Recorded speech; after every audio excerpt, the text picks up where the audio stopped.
Rumah itu berdiri di sebuah jalan yang tenang. Paginya selalu dimulai dengan cara yang sama. Andira akan duduk di meja makan yang terbuat dari kayu solid.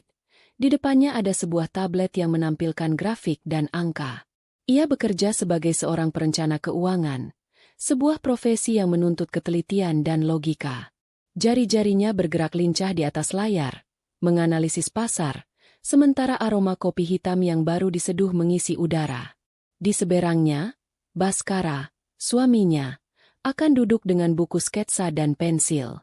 Ia pemilik sebuah bisnis penyelenggara acara. Kepalanya penuh dengan ide-ide besar dan konsep-konsep kreatif. Mereka adalah dua dunia yang berbeda, logika dan seni. Namun selama hampir 5 tahun, dunia mereka menyatu dengan harmonis. Pagi itu, Baskara tampak lebih bersemangat dari biasanya. Ia menggeser buku sketsanya ke samping. "Aku dapat kabar bagus, sayang," katanya. Suaranya terdengar antusias. Andira mengangkat pandangannya dari tablet. Ia menatap wajah suaminya. "Kabar apa?" tanyanya. Nadanya datar. Sebuah kebiasaan dari pekerjaannya. "Ingat klien VVIP yang aku ceritakan? Yang dari Timur Tengah itu?" Mereka setuju dengan konsep pestanya. Dan tebak di mana mereka ingin acara itu diadakan. Baskara berhenti sejenak, membangun antisipasi. "Di mana?" "Kapadokia, Turki," jawab Baskara, senyumnya merekah. "Ini proyek terbesar yang pernah aku tangani. Bayarannya akan sangat besar. Cukup untuk melunasi sisa cicilan rumah dan modal tambahan untuk ekspansi bisnisku." Andira meletakkan tabletnya. Ini memang berita besar. Bisnis Baskara adalah sesuatu yang mereka bangun bersama. Sebagian besar modal awalnya berasal dari tabungan dan investasi Andira. Ia selalu mendukung impian suaminya. "Itu berita yang sangat bagus. Bas, kapan acaranya?" "Acaranya sendiri masih 3 bulan lagi. Tapi mereka mau aku segera terbang ke sana.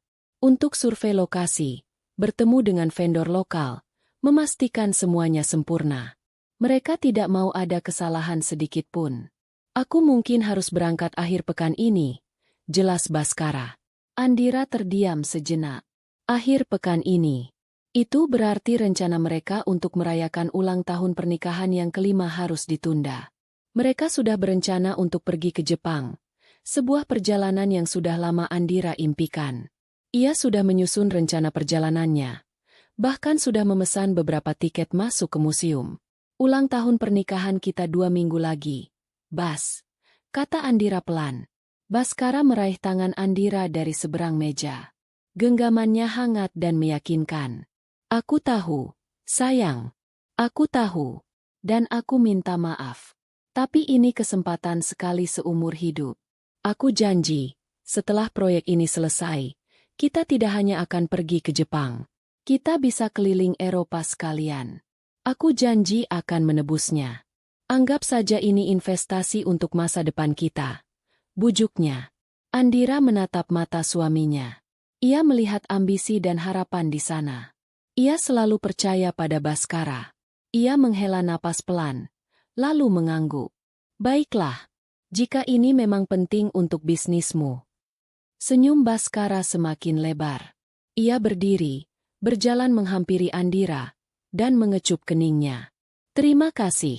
Kamu memang istri terbaik. Aku tidak akan bisa melakukan ini semua tanpamu." Sore harinya, Riana datang ke rumah mereka. Riana adalah sahabat Andira sejak mereka masih kuliah. Ia tahu semua cerita tentang Andira, luar dan dalam. Ia juga sangat akrab dengan Baskara. Kedatangannya disambut hangat.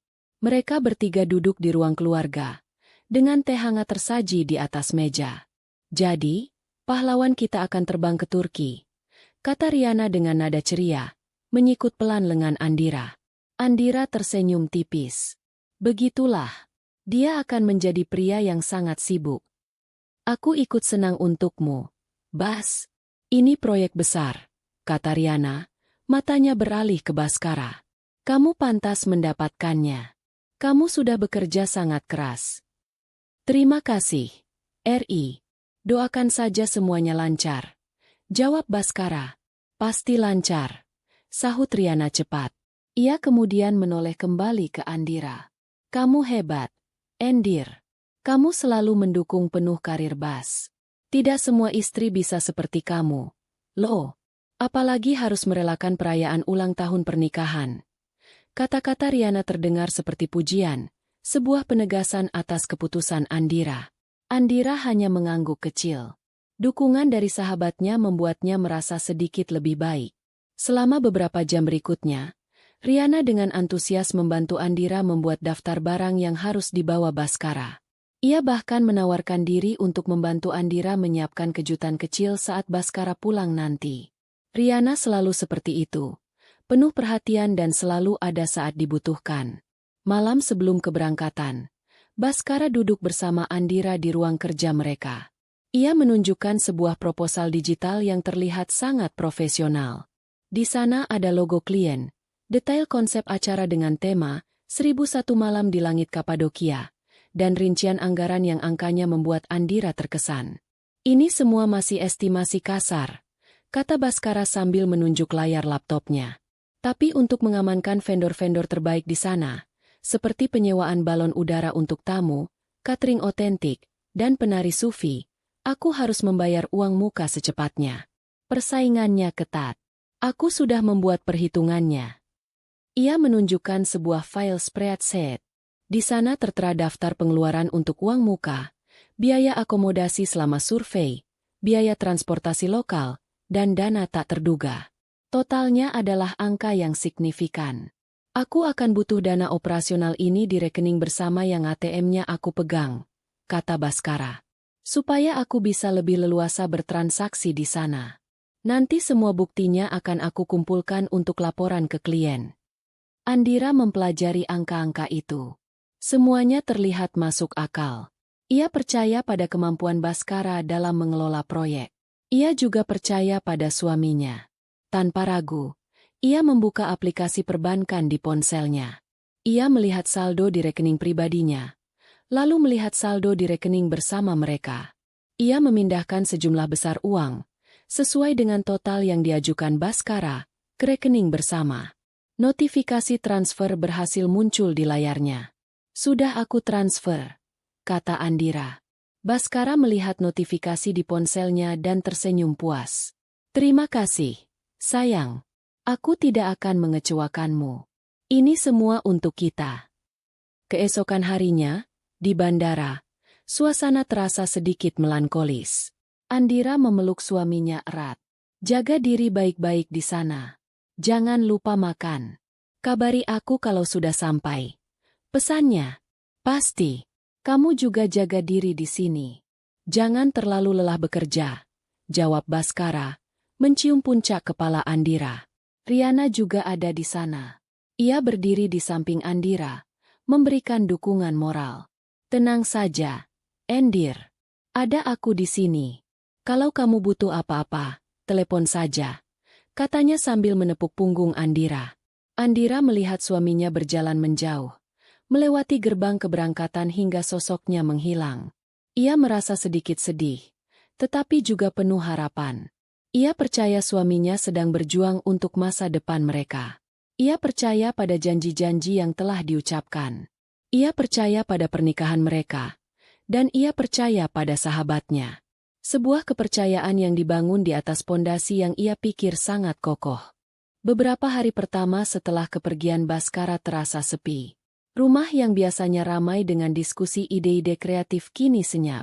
Andira menyibukkan diri dengan pekerjaan. Ia mengambil beberapa klien baru, menghabiskan lebih banyak waktu di kantor, dan pulang larut malam. Semua itu ia lakukan untuk mengalihkan pikirannya dari rasa rindu dan sepi. Komunikasi mereka berjalan lancar, meskipun singkat. Setiap pagi, Andira akan menerima pesan, "Selamat pagi," dari Baskara, dan setiap malam, sebelum tidur, Baskara akan mengirim pesan yang mengatakan bahwa ia lelah setelah seharian bertemu dengan banyak orang. Meeting berjalan lancar. Tulis Baskara di salah satu pesannya. Orang-orang di sini sangat profesional. Lokasinya luar biasa. Kamu pasti akan suka. Di pesan lain, ia menulis, "Hari ini sangat sibuk. Survei beberapa tempat dari pagi sampai sore. Aku kirim fotonya nanti kalau sinyalnya bagus. Namun, foto-foto itu tidak pernah datang. Baskara beralasan sinyal internet di daerah terpencil Kapadokia tidak stabil. Andira memakluminya. Ia tidak mau menjadi istri yang banyak menuntut. Ia percaya suaminya sedang fokus bekerja. Riana juga sering menelepon atau mengirim pesan, menanyakan kabarnya. Bagaimana, Endir? Kamu tidak apa-apa sendirian? Tanya Riana di telepon. Aku baik-baik saja. RI. Hanya sibuk dengan pekerjaan. Jawab Andira. Syukurlah. Bas ada kabar? Kasihan dia pasti lelah sekali di sana bekerja sendirian. Kata Riana. Suaranya terdengar penuh simpati. Simpati yang palsu. Hari itu adalah hari keempat sejak Baskara pergi. Andira memutuskan untuk pulang lebih awal dari kantor. Ia merasa tubuhnya butuh istirahat. Setelah membersihkan diri dan makan malam seadanya, ia duduk di sofa ruang keluarga. Televisi menyala tanpa suara, hanya menampilkan gambar-gambar yang bergerak. Ia merasa sedikit bosan. Tangannya meraih ponsel yang tergeletak di atas meja. Ia membuka aplikasi Instagram, sebuah kebiasaan untuk mengisi waktu luang.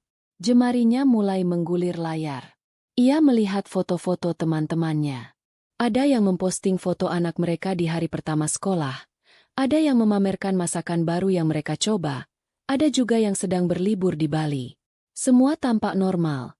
Sebuah jendela kecil ke dalam kehidupan orang lain yang tampak bahagia. Di bagian atas layar, deretan lingkaran berwarna-warni dari fitur story berjejer.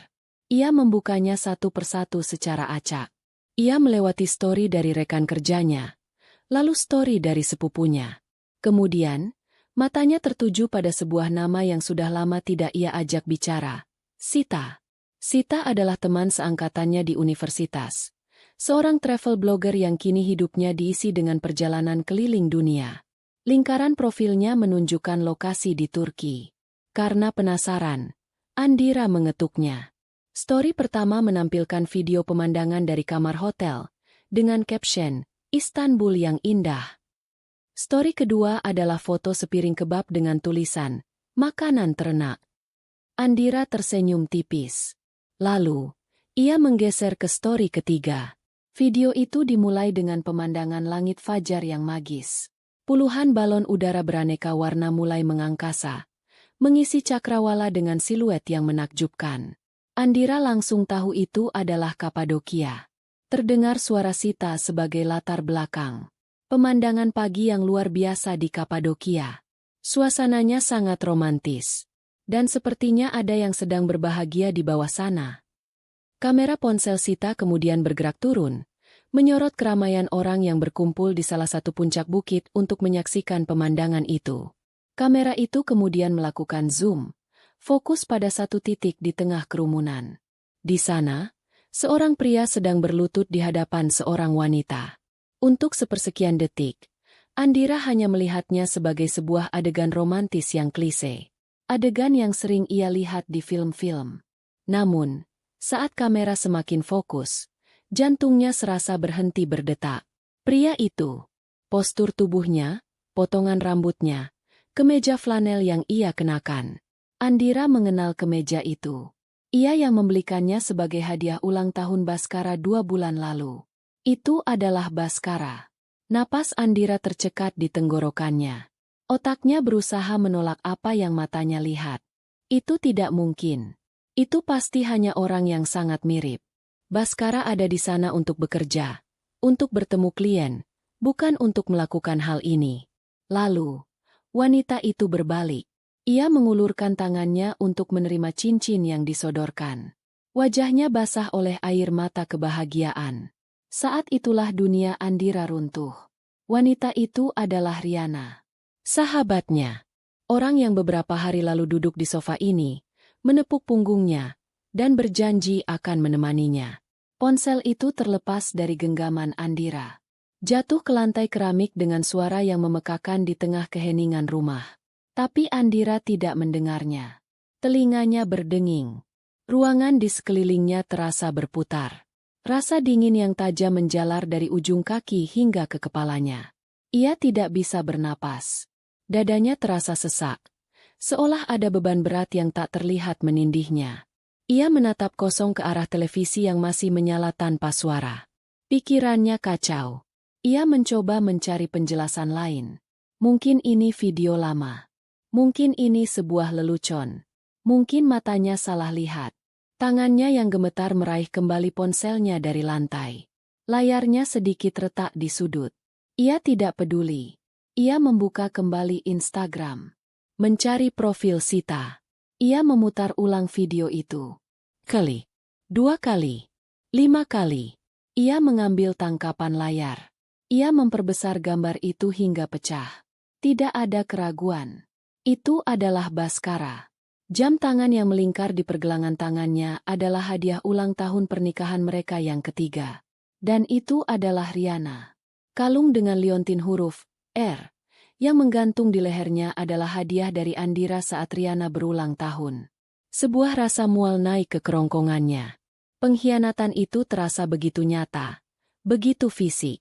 Ia merasa seperti ditikam dari dua arah sekaligus. Oleh suami yang ia cintai dan dukung dengan segenap hatinya, dan oleh sahabat yang ia percaya seperti saudarinya sendiri. Semua kepingan puzzle kini menyatu. Proyek VVIP. Survei lokasi. Sinyal internet buruk. Semua adalah kebohongan. Kebohongan yang dirancang dengan rapi untuk menutupi perselingkuhan mereka. Uang yang ia transfer, uang hasil kerja kerasnya, uang yang ia kira untuk investasi masa depan mereka, ternyata digunakan untuk membiayai liburan romantis dan lamaran mewah suaminya dengan sahabatnya sendiri. Air mata tidak keluar. Rasa sakit yang ia rasakan terlalu dalam untuk menjadi tangisan. Yang ada hanyalah kehampaan yang dingin dan amarah yang mulai membara pelan dari dasar hatinya. Ia duduk tak bergerak di sofa itu selama hampir 1 jam. Menatap layar ponsel di tangannya. Menatap bukti pengkhianatan itu. Perlahan, kehampaan itu mulai terisi. Bukan dengan kesedihan, tapi dengan sebuah keputusan. Sebuah ketegasan yang dingin dan terukur. Mereka telah menganggapnya bodoh. Mereka telah mempermainkan kepercayaan dan kebaikannya. Mereka akan membayar untuk itu. Keheningan di ruang keluarga itu terasa padat dan berat. Suara dari televisi yang menyala tanpa volume seolah terserap oleh kesunyian yang pekat. Andira tidak bergerak dari posisinya di sofa. Matanya masih terpaku pada layar ponsel yang retak, menampilkan gambar beku dari sebuah video. Wajah Riana yang berseri-seri dan punggung Baskara yang sedang berlutut. Gambar itu telah membakar dirinya ke dalam benaknya. Setiap detailnya terpatri dengan jelas. Rasa sakit itu datang dalam gelombang. Pertama, gelombang penolakan, di mana otaknya berteriak bahwa ini semua adalah kesalahan. Kedua, gelombang kesedihan yang menusuk, sebuah duka cita atas kematian pernikahannya dan persahabatannya. Namun, gelombang ketiga yang datang adalah yang terkuat. Gelombang itu dingin, tenang, dan sangat jernih. Itu adalah gelombang kemarahan. Bukan amarah yang meledak-ledak dan membabi buta, melainkan amarah yang terfokus, yang mengubah kesedihan menjadi tujuan. Dalam benaknya, profesinya mengambil alih. Ia adalah seorang perencana keuangan. Tugasnya adalah mengelola aset, menganalisis risiko, dan mengambil tindakan tegas untuk mencegah kerugian lebih lanjut. Pernikahannya, ia sadari saat itu juga, telah menjadi investasi yang buruk. Sebuah aset yang telah disalahgunakan secara fundamental oleh pihak yang ia percaya untuk mengelolanya bersama. Kini saatnya untuk melakukan mitigasi kerusakan. Ia berdiri. Gerakannya tidak tergesa-gesa. Setiap langkahnya terasa mantap saat ia berjalan meninggalkan ruang keluarga, melewati koridor, dan masuk ke ruang kerjanya. Ruangan ini adalah pusat kendalinya. Di sini, ia mengatur keuangan klien, membuat proyeksi investasi, dan yang terpenting, mengelola keuangan keluarganya sendiri. Dindingnya dipenuhi rak buku berisi literatur ekonomi dan keuangan. Mejanya rapi, hanya ada laptop, sebuah monitor tambahan, dan tempat pulpen. Ini adalah dunianya. Dunia yang didasarkan pada logika, angka, dan konsekuensi. Ia duduk di kursinya yang ergonomis. Ia menyalakan laptopnya. Suara kipas pendingin yang berdengung pelan adalah satu-satunya suara di ruangan itu. Layar menyala, menampilkan latar belakang desktop bergambar pemandangan gunung yang tenang. Ia memasukkan kata sandinya tanpa ragu. Jarinya bergerak cepat dan terbiasa. Ikon-ikon aplikasi muncul di layar. Ia mengabaikan semuanya dan langsung membuka peramban web. Tujuannya hanya satu, situs internet banking. Ia memasukkan nama pengguna dan kata sandinya untuk rekening bersama mereka. Sebuah kode otentikasi dikirimkan ke ponselnya. Ia mengambil ponsel itu, melihat angka-angka yang tertera, lalu memasukkannya ke dalam kolom yang tersedia. Halaman utama rekening itu terbuka. Saldo yang tersisa masih cukup besar. Di bawahnya, tertera riwayat transaksi. Matanya menelusuri daftar itu baris per baris. Ia menahan napasnya, memaksa dirinya untuk melihat setiap detailnya dengan objektivitas seorang auditor. Transaksi pertama yang menarik perhatiannya terjadi 5 hari yang lalu. Pembelian tiket pesawat, Turkish Airlines. Deskripsinya jelas. Kelas bisnis, 2 penumpang. Napasnya tertahan. Baskara bilang ia pergi sendiri. Kebohongan pertama, tercatat secara digital. Ia mengklik detail transaksi itu, melihat nomor penerbangan dan nama penumpang. Baskara Putra dan Riana Adelia. Nama lengkap mereka tercetak jelas. Tidak ada lagi ruang untuk keraguan. Ia menggulir ke bawah. Ada penarikan tunai dalam jumlah besar di sebuah ATM di Bandara Istanbul. Untuk apa uang tunai sebanyak itu? Ia hanya bisa menduga-duga. Lalu, transaksi berikutnya membuat perutnya mual. Sebuah pendebetan dari toko perhiasan ternama di Istanbul. Jumlahnya sangat besar, cukup untuk membayar uang muka sebuah mobil kecil. Inilah harga cincin yang sekarang melingkar di jari sahabatnya. Harga pengkhianatannya. Uang itu berasal dari bonus akhir tahunnya, yang ia masukkan ke rekening bersama dengan niat untuk merenovasi dapur mereka. Daftar itu berlanjut. Tagihan dari sebuah hotel butik mewah di Kapadokia. Ia mengenali namanya. Baskara pernah menunjukkannya padanya beberapa waktu lalu. Mengatakan itu adalah hotel impian untuk liburan romantis. Ternyata ia mewujudkan impian itu, tapi dengan wanita lain. Ia dengan cepat membuka tab baru di perambannya, mencari nama hotel itu. Gambar-gambar suite bulan madu muncul, lengkap dengan balkon pribadi yang menghadap ke lembah tempat balon udara terbang. Ia membayangkan mereka di sana, merayakan cinta terlarang mereka menggunakan uangnya. Ada juga tagihan dari beberapa restoran mahal, toko pakaian desainer, dan penyewaan mobil pribadi. Ini bukan perjalanan bisnis. Ini adalah liburan mewah yang dirancang dengan cermat, yang setiap sennya didanai oleh keringat dan kepercayaannya.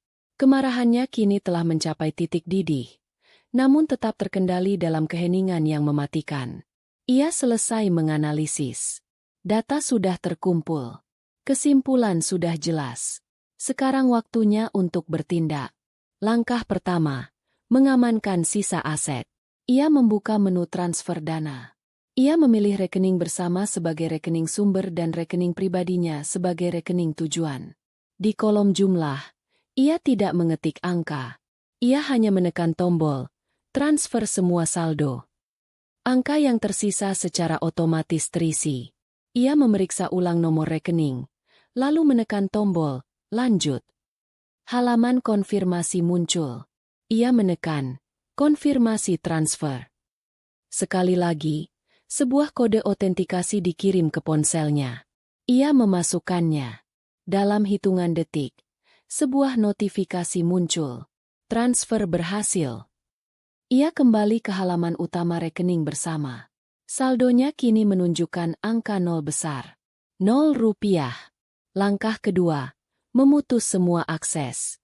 Baskara mungkin tidak bisa menarik uang tunai lagi, tapi ia masih memegang kartu kredit yang terhubung dengan rekening itu, yang tagihannya akan dibayarkan secara otomatis. Andira tidak akan membiarkannya. Ia masuk ke menu pengaturan kartu. Di sana, ada gambar virtual dari kartu debit dan kartu kredit yang dipegang Baskara. Di samping setiap kartu, ada beberapa pilihan. Ia mengabaikan opsi, blokir sementara. Ia langsung memilih opsi, laporkan kartu hilang dicuri. Ini adalah opsi yang paling drastis, yang akan menonaktifkan kartu secara permanen dan membutuhkan proses yang rumit untuk mengaktifkannya kembali. Sebuah jendela peringatan muncul di layar. Apakah Anda yakin ingin memblokir kartu ini secara permanen? Semua transaksi akan ditolak. Di bawahnya ada 2 tombol. Ya, dan tidak. Andira menggerakkan kursornya dan mengklik. Ya, tanpa sedikit pun keraguan. Ia melakukannya untuk kartu debit. Lalu ia mengulang proses yang sama untuk kartu kredit. Dalam waktu kurang dari 5 menit, semua jembatan finansial yang menghubungkannya dengan Baskara telah ia bakar habis. Langkah ketiga, pesan terakhir. Ia sudah selesai dengan angka dan sistem perbankan. Kini saatnya untuk komunikasi. Ia mengambil ponselnya, membuka aplikasi pesan. Ia tidak membuka riwayat percakapan mereka yang penuh dengan kata-kata cinta dan janji palsu. Ia langsung mengetik pesan baru ke nomor Baskara. Pesannya singkat, tajam, dan tidak menyisakan ruang untuk interpretasi. Selamat atas pertunanganmu. Nikmati sisa liburan MU. Ia sengaja menggunakan tanda kutip pada kata liburan. Sebuah penekanan halus bahwa ia tahu segalanya. Ia membaca ulang pesan itu sekali. Terasa pas. Ia menekan tombol kirim. Centang 2 abu-abu muncul seketika, menandakan pesan terkirim. Tindakan terakhir adalah yang paling final. Ia membuka kontak Baskara di ponselnya. Ia menekan tombol, blokir kontak. Sebuah konfirmasi muncul. Anda tidak akan lagi menerima panggilan atau pesan dari kontak ini. Ia menekannya. Lalu ia membuka WhatsApp, melakukan hal yang sama. Ia membuka Instagram, memblokir akun Baskara dan juga akun Riana. Ia memutuskan semua jalur komunikasi digital. Tidak akan ada telepon yang memohon-mohon. Tidak akan ada pesan yang penuh penjelasan palsu. Baginya, mereka sudah tidak ada lagi. Ia menutup laptopnya. Ia berdiri dan berjalan ke dapur. Tangannya meraih sebuah gelas dan mengisinya dengan air dingin dari dispenser. Ia meminumnya dalam sekali teguk. Air dingin itu terasa menenangkan di tenggorokannya yang kering. Ia meletakkan gelas itu di wastafel. Rumah itu masih sunyi. Tidak ada yang berubah secara fisik. Tetapi Andira tahu, ia baru saja meruntuhkan seluruh fondasi hidupnya dan mulai membangun yang baru di atas puing-puingnya. Ia tidak merasa sedih. Ia tidak merasa menang. Ia hanya merasa kosong. Sebuah kekosongan yang bersih. Siap untuk diisi kembali dengan hidupnya sendiri. Badai akan datang untuk Baskara dan Riana. Dan badai itu adalah dirinya. Udara malam di Istanbul terasa sejuk dan membawa aroma laut dari Selat Bosporus. Dari meja mereka di sebuah restoran atap yang mewah, Baskara dan Riana bisa melihat gemerlap lampu kota yang membentang seperti permadani bintang. Jembatan Bosporus bercahaya, menghubungkan benua Eropa dan Asia. Suasana itu sempurna, sebuah klimaks dari perjalanan impian mereka. Riana tidak henti-hentinya memandangi cincin berlian yang terpasang di jari manisnya.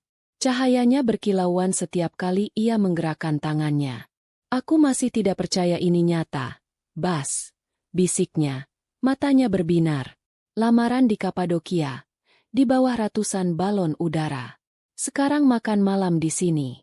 Ini seperti dongeng. Baskara tersenyum. Senyum seorang pria yang merasa telah menaklukkan dunia. Aku sudah bilang, kan? Bersamaku, hidupmu akan seperti ini. Ini baru permulaan. Ia meraih gelas anggurnya, mengangkatnya. Untuk kita. Untuk masa depan kita yang baru. Mereka bersulang. Anggur merah yang mahal itu terasa nikmat di lidah mereka. Mereka berbicara tentang rencana-rencana besar. Membeli rumah baru di kawasan elit, jauh dari rumahnya dengan Andira. Menggabungkan keahlian Baskara dalam penyelenggaraan acara dengan koneksi sosialita yang dimiliki Riana. Mereka akan menjadi pasangan yang berkuasa, dikagumi semua orang. Dalam gelembung kebahagiaan mereka, Andira hanyalah sebuah detail teknis di masa lalu. Sebuah jembatan yang harus diseberangi dan kemudian dibakar. Mereka yakin Andira, dengan sifatnya yang tenang dan logis, akan menerima perceraian dengan damai, mungkin dengan sedikit drama tapi pada akhirnya akan menyerah. Dia pasti akan mengerti, kata Baskara dengan percaya diri. Hubungan kami sudah lama hambar. Ini yang terbaik untuk semua.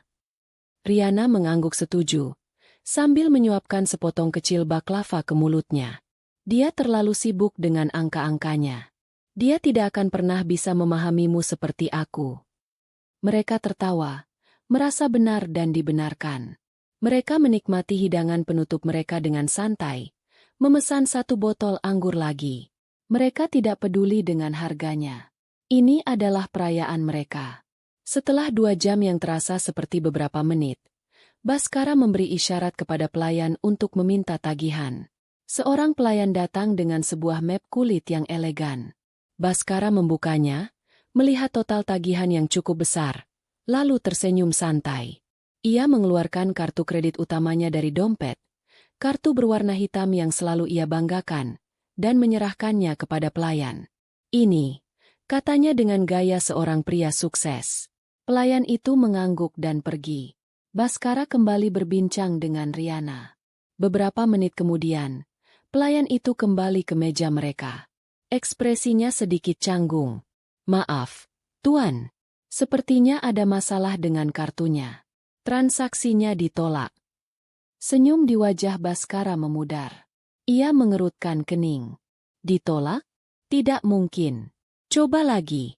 Mungkin mesinnya atau sinyalnya bermasalah. Baik, Tuan. Saya akan coba lagi, kata pelayan itu, lalu kembali ke kasir. Riana menatap Baskara. Senyumnya juga hilang. Kenapa ditolak? Tenang saja. Ini sering terjadi di luar negeri. Hanya masalah teknis, jawab Baskara. Meskipun sebersih rasa cemas mulai muncul. Pelayan itu kembali lagi. Kali ini dengan wajah yang lebih serius. Maaf sekali, Tuan. Tetap ditolak. Sistemnya menyatakan, jangan dihormati. Wajah Baskara mulai memerah karena malu. Beberapa tamu di meja sekitar mulai melirik ke arah mereka. Ia bisa merasakan tatapan mereka. Dengan sedikit kesal, ia membuka dompetnya dan mengeluarkan kartu debit. Kalau begitu pakai ini. Ini pasti bisa. Pelayan itu mengambil kartu kedua dan pergi. Keheningan di meja mereka terasa tegang. Riana mulai mengetuk-ngetukkan jarinya di atas meja. Sebuah tanda kegelisahan. Beberapa menit yang terasa seperti selamanya berlalu. Manajer restoran kini ikut datang bersama pelayan itu. Selamat malam, Tuan. Sapa manajer itu dengan sopan namun tegas. Kami sudah mencoba kedua kartu Anda, dan sayangnya keduanya tidak bisa digunakan. Ini konyol. Pasti ada yang salah dengan sistem bank saya. Sergah Baskara. Suaranya sedikit meninggi. Ia mencoba membuka aplikasi mobile banking di ponselnya, berharap bisa melakukan transfer. Tapi ikon koneksi internet terus berputar. Sial, wifi-nya lambat sekali. Kami mengerti, Tuan. Tapi tagihan ini harus diselesaikan malam ini, kata manajer itu. Rasa panik yang dingin mulai menjalari Baskara. Ia memeriksa isi dompetnya. Hanya ada beberapa lembar lira Turki dan beberapa ratus dolar Amerika. Jumlahnya tidak akan cukup untuk membayar 1/4 dari total tagihan. Riana juga memeriksa tasnya, dan isinya lebih sedikit. Kami tidak punya cukup uang tunai, kata Baskara pelan. Rasa malunya kini terasa membakar. Manajer itu menghela napas. Kalau begitu, apakah Anda punya sesuatu yang bisa ditinggalkan sebagai jaminan? Kami akan menyimpannya sampai Anda kembali untuk melunasi tagihan. Baskara menatap Riana. Riana menatapnya dengan pandangan ngeri. Dengan berat hati, Baskara melepaskan jam tangan dari pergelangan tangannya. Jam itu adalah hadiah dari Andira, sebuah merek mewah yang harganya sangat mahal. Ia menyerahkannya kepada manajer. Apakah ini cukup? Manajer itu memeriksanya dengan teliti. Ini akan kami simpan. Kami tunggu pelunasannya besok. Mereka meninggalkan restoran itu tanpa sepatah kata pun. Euforia malam itu telah menguap, digantikan oleh keheningan yang penuh amarah dan kekhawatiran. Bagaimana ini bisa terjadi, Bas? Desis Riana saat mereka berjalan di trotoar yang ramai. Kamu bilang semuanya sudah kamu atur. Aku tidak tahu, Ri. Ini pasti kesalahan Ban. Besok pagi aku akan telepon mereka dan meluruskan semuanya. Balas Baskara, suaranya terdengar frustrasi. Malam itu mereka tidur dengan gelisah. Keesokan paginya, masalah itu menjadi lebih buruk. Saat mereka hendak sarapan di hotel, seorang resepsionis mencegat mereka dengan sopan. Selamat pagi, Tuan Baskara. Ada sedikit masalah dengan pembayaran kamar Anda untuk beberapa malam terakhir. Kartu kredit yang Anda daftarkan ditolak saat kami mencoba menagihnya tadi pagi. Jantung Baskara serasa jatuh ke perutnya. Ini bukan lagi sekadar masalah di satu restoran. Ini masalah yang lebih besar. Biar saya coba di ATM, katanya, berusaha terdengar tenang. Ia dan Riana berjalan ke mesin ATM yang ada di lobi hotel. Ia memasukkan kartu debitnya, mengetik PIN, dan memilih opsi penarikan tunai. Mesin itu berbunyi sejenak, lalu sebuah pesan muncul di layar dalam bahasa Turki dan Inggris. Transaksi tidak dapat diproses. Saldo tidak mencukupi. Saldo tidak mencukupi. Dua kata itu menghantam Baskara seperti pukulan telak. Bagaimana mungkin? Andira baru saja mentransfer dana yang sangat besar. Seharusnya ada sisa yang lebih dari cukup. Ia mencoba lagi. Hasil yang sama. Ia mencoba kartu kreditnya. Ditolak bahkan sebelum ia bisa memasukkan PIN. Saat itulah, dengan perasaan putus asa yang mulai melanda, ia mengeluarkan ponselnya dari saku. Ia berpikir mungkin Andira mengirim pesan tentang masalah perbankan. Ia membuka kotak masuk pesannya. Dan di sana, di paling atas, ada satu pesan yang belum terbaca. Dari Andira. Ia membukanya. Selamat atas pertunanganmu. Nikmati sisa liburan MU. Baskara membaca kalimat itu berulang-ulang. Setiap kata terasa seperti tamparan. Tanda kutip di kata liburan. Ia mengerti sekarang. Ini bukan kesalahan Ban. Ini bukan masalah teknis. Ini adalah tindakan yang disengaja. Andira tahu. Entah bagaimana. Ia tahu segalanya. Dan ia baru saja menarik pelatuknya. Warna menghilang dari wajahnya. Ia menatap Riana, yang memandangnya dengan cemas. Ada apa, Bas? Apa kata Ban? Baskara tidak bisa menjawab. Ia hanya menunjukkan layar ponselnya kepada Riana. Riana membaca pesan itu. Matanya membelalak ngeri saat ia memahami implikasi dari kalimat singkat itu. Mereka tidak hanya mengalami masalah keuangan. Mereka telah dipotong. Mereka terdampar di negara asing, tanpa uang, tanpa akses ke dana apapun. Surga mereka, dalam sekejap, telah berubah menjadi penjara. Kejutan di lobi hotel itu membeku menjadi keheningan yang tegang. Pesan singkat dari Andira di layar ponsel Baskara terasa lebih dingin daripada lantai marmer di bawah kaki mereka. Riana menatap layar itu, lalu menatap wajah Baskara yang pucat pasi. Di sekitar mereka, kehidupan hotel terus berjalan. Beberapa tamu melintas, menarik koper mereka. Tawa mereka terdengar seperti gema dari dunia lain yang tidak lagi bisa mereka masuki. Resepsionis hotel menatap mereka dengan ekspresi yang mulai kehilangan kesabaran. Tuan, Nyonya, bagaimana dengan pembayarannya? Tanya pria itu. Suaranya sopan namun nadanya menuntut. Kenyataan menghantam Baskara. Ini bukan lagi tentang malu atau gengsi. Ini tentang bertahan hidup. Beri saya waktu sebentar. Saya harus menelepon, kata Baskara. Suaranya serak. Ia menarik Riana menjauh dari meja resepsionis, ke sudut lobi yang sedikit lebih sepi. Dia tahu. Andira tahu semuanya. Bisik Baskara, lebih pada dirinya sendiri daripada pada Riana. Bagaimana dia bisa tahu? Bas? Bagaimana? Tanya Riana. Suaranya bergetar antara panik dan marah. Pasti ada yang memberitahunya. Temanmu? Temanku. Aku tidak tahu dan itu tidak penting sekarang. Potong Baskara. Yang penting adalah dia sudah memblokir semuanya. Kita tidak punya apa-apa. Ia mencoba menelepon Andira dari ponselnya. Panggilannya bahkan tidak tersambung. Hanya ada nada sibuk yang singkat dan final. Panggilan ditolak. Ia mencoba dari WhatsApp. Fotonya sudah hilang. Statusnya kosong. Diblokir. Coba pakai ponselmu, desak Baskara. Riana dengan panik mengeluarkan ponselnya, mencari nama Andira di kontaknya, dan menekan tombol panggil. Hasilnya sama. Diblokir di semua lini. Andira telah membangun benteng digital yang tidak bisa ditembus. Mereka terisolasi sepenuhnya. Kita harus bicara padanya. Kita harus jelaskan, kata Riana putus asa. Jelaskan apa? Riana, ada video lamaranku padamu di Kapadokia. Apa yang mau dijelaskan? Balas Baskara frustrasi. Ia menyadari betapa bodoh dan cerobohnya tindakan mereka. Mereka terlalu mabuk oleh cinta dan kebebasan hingga lupa bahwa di era digital, tidak ada rahasia yang benar-benar aman. Ia berjalan kembali ke meja resepsionis, menelan harga dirinya. Maaf, boleh saya pinjam telepon hotel untuk satu panggilan internasional darurat? Saya akan bayar biayanya nanti. Saya janji.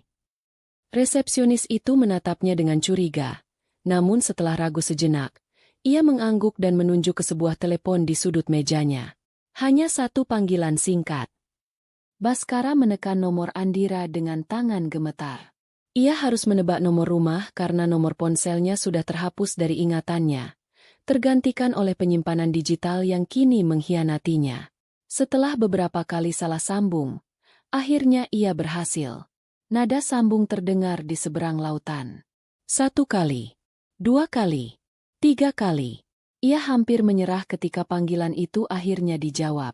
Di Jakarta, Andira sedang duduk di ruang kerjanya. Ia sedang meninjau portofolio investasi salah satu kliennya. Ia sama sekali tidak terkejut saat telepon rumahnya berdering, menampilkan nomor asing dengan kode negara Turki. Ia sudah menduganya. Ia membiarkannya berdering beberapa kali, menikmati jeda kekuasaan itu, sebelum akhirnya mengangkat gagang telepon dan menekankan tombol pengeras suara. Halo, katanya. Suaranya tenang dan netral. Di Istanbul, Baskara merasa lega luar biasa mendengar suara itu. Andira, syukurlah kamu angkat. Andira, ini aku, Baskara. Aku tahu, jawab Andira. Ketenangannya terasa ganjil, membuat bulu kuduk Baskara berdiri. Dengar. Aku tidak tahu apa yang terjadi. Semua kartu diblokir. Rekeningnya kosong. Pasti ada salah paham. Kamu harus buka blokirnya sekarang juga. Kami terjebak di sini, kata Baskara cepat. Nadanya campuran antara perintah dan permohonan. Terdengar jeda singkat di seberang sana. Lalu suara Andira kembali terdengar, dingin dan mematikan seperti es. Tidak ada salah paham, Baskara. Apa maksudmu tidak ada salah paham? Aku di sini untuk bekerja. Proyek ini penting. Baskara masih mencoba mempertahankan kebohongannya, sebuah refleks putus asa. Bekerja? Andira tertawa kecil, tapi suara tawa itu tidak mengandung kegembiraan sama sekali. Itu adalah suara yang penuh dengan cemoohan. Apakah nama pekerjaan barumu adalah Riana Adelia? Apakah deskripsi pekerjaanmu adalah membelikannya cincin berlian seharga ratusan juta rupiah di Istanbul? Baskara terdiam. Darah serasa surut dari wajahnya. Andira tahu detailnya. Apakah survei lokasi MU meliputi menginap di suite bulan madu di Kapadokia? Tagihannya cukup besar. Kau tahu. Aku harap pemandangannya sepadan dengan harganya, lanjut Andira. Setiap kata diucapkannya dengan artikulasi yang pelan dan jelas, seperti seorang jaksa yang membacakan dakwaan. Dan makan malam perayaan di restoran atap dengan pemandangan Bosporus. Aku juga sudah lihat tagihannya. Semuanya tercatat dengan sangat rapi di laporan transaksi. Baskara. Semuanya dibayar dengan uangku. Kebohongan Baskara hancur berkeping-keping. Ia tidak bisa berkata apa-apa. Yang bisa ia lakukan hanyalah menatap Riana dengan pandangan ngeri. Melihat Baskara yang membeku, Riana merebut gagang telepon darinya. Andira, ini aku. Riana, dengarkan aku dulu. Ini tidak seperti yang kamu pikirkan. Aku tidak bicara denganmu, jawab Andira. Nadanya menjadi lebih dingin, jika itu mungkin. Dan aku tidak memikirkan apa-apa. Aku melihat fakta. Aku melihat bukti. Letakkan teleponnya atau aku tutup sekarang juga. Riana terkesiap, seolah ditampar. Ia menyerahkan kembali telepon itu kepada Baskara dengan tangan gemetar. Nada bicara Baskara kini berubah total. Tidak ada lagi kemarahan atau kebingungan. Yang tersisa hanyalah keputusasaan murni. Andira, kumohon. Aku minta maaf. Aku tahu aku salah. Aku sangat salah. Tapi tolong jangan lakukan ini pada kami. Kami tidak punya uang sepeser pun. Kami tidak bisa pulang. Itu bukan masalahku lagi, jawab Andira. Setidaknya kirimkan kami uang untuk tiket pulang. Hanya untuk tiket pulang. Setelah itu, aku akan tanda tangani surat cerai. Aku akan berikan apapun yang kamu mau. Aku janji. Tapi kami harus pulang dari sini. Mohon Baskara. Suaranya pecah. Tidak, kata Andira. Satu kata itu diucapkan dengan ketegasan yang mutlak, tanpa ruang untuk negosiasi. Dengar, Baskara. Kamu adalah seorang event organizer yang hebat. Kamu pandai membuat konsep. Anggap saja ini proyek terbarumu. Konsepnya, survival. Lokasinya, Turki. Pesertanya, kamu dan kekasihmu. Dan dananya, 0. Sekarang, tunjukkan seberapa kreatif dirimu. Andira, jangan. Kalian yang memilih untuk memulai perjalanan ini bersama-sama. Jadi, silahkan nikmati setiap detiknya bersama-sama. Kalian yang membangun surga kalian di sana. Jadi jangan salahkan aku jika surga itu kini runtuh. Selamat menikmati buah dari perbuatan kalian. Sebelum Baskara sempat menjawab, ia mendengar bunyi, klik, yang final. Panggilan itu telah diputus. Ia menurunkan gagang telepon ke tempatnya dengan gerakan lambat. Harapan terakhirnya telah padam. Resepsionis hotel menatapnya dengan tatapan yang tidak lagi bersahabat. Di sampingnya, Riana mulai terisak pelan. Dia tidak mau membantu, bisik Baskara. Lalu bagaimana sekarang? Isak Riana. Kenyataan situasi mereka yang sebenarnya kini menimpa mereka dengan kekuatan penuh. Mereka terdampar. Di negara asing. Tanpa uang. Tanpa teman. Tanpa jalan pulang. Mereka benar-benar sendirian. Rasa takut itu dengan cepat berubah menjadi amarah yang saling menyalahkan. Ini semua salahmu, desis Riana. Air matanya kini adalah air mata kemarahan. Ide gilamu untuk melamar dengan cara berlebihan. Kalau saja kamu tidak pamer, mungkin tidak akan ada yang merekam dan Andira tidak akan pernah tahu. Salahku? Balas Baskara, suaranya naik. Kamu yang tidak sabaran. Kamu yang terus mendesakku untuk meresmikan hubungan kita. Kamu yang memilih cincin paling mahal di toko itu. Kamu menikmati semua kemewahan ini, kan? Sekarang setelah semuanya berantakan, kamu menyalahkanku. Pertengkaran mereka semakin keras, menarik perhatian semua orang di lobi. Manajer hotel akhirnya datang menghampiri mereka. Kali ini didampingi oleh 2 petugas keamanan. Tuan, Nyonya, kesabaran kami sudah habis. Jika Anda tidak bisa membayar, Anda harus meninggalkan hotel ini sekarang juga. Pertengkaran mereka berhenti seketika, digantikan oleh rasa ngeri yang sama. Mereka saling pandang, dan untuk pertama kalinya, cinta dan gairah yang pernah mereka rasakan telah lenyap sama sekali, digantikan oleh kebencian dan penyesalan. Dongeng mereka telah berakhir. Mimpi buruk mereka baru saja dimulai.